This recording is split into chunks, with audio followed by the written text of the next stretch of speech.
The Forgotten Killer of Long Island. In the quiet suburbs of Long Island, New York, during the early 1990s, life seemed ordinary. Families walked their dogs, children rode bicycles along tree-lined streets, and neighbors exchanged greetings over white picket fences. But beneath this calm surface lurked a darkness almost no one could imagine. Robert Schulman was a man who blended seamlessly into this world.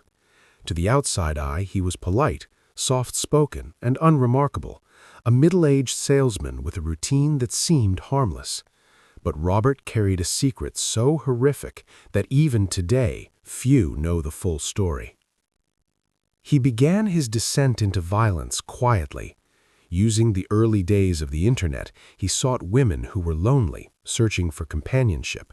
He presented himself as kind and attentive, someone who could listen, someone who could care. Slowly, carefully, he lured them into his world. The first victim was a young woman named Laura, an art student with dreams of traveling the world. Robert invited her to his apartment under the guise of showing her some antique books he had collected. Once inside, the nightmare began.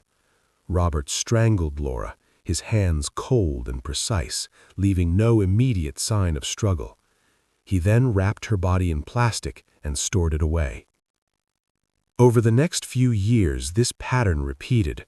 Robert became meticulous, planning each encounter, hiding his horrific acts in the shadows of an ordinary life. Neighbors never suspected a thing. He even entertained guests, laughed at local gatherings, and maintained an image of a regular, friendly man. It wasn't until the police received a tip from a worried acquaintance that the truth started to unravel.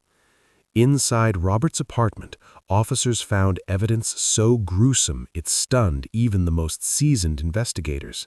Plastic-wrapped remains, personal belongings of victims, and chilling journals detailing his thoughts and fantasies were all discovered. The horror of Robert Schulman's crimes lies not only in the acts themselves, but in the banality of the man who committed them.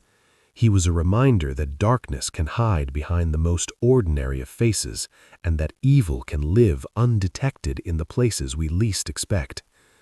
Robert was eventually arrested and faced justice, but the echoes of his crimes remain largely forgotten by society. Most have never heard of the quiet salesman who became one of Long Island's most secretive killers, a man whose evil thrived in plain sight. And so, in the calm streets of Long Island, life went on. Children still rode their bikes, neighbors still waved hello, and the world moved forward, unaware of the horrors that had quietly unfolded behind closed doors.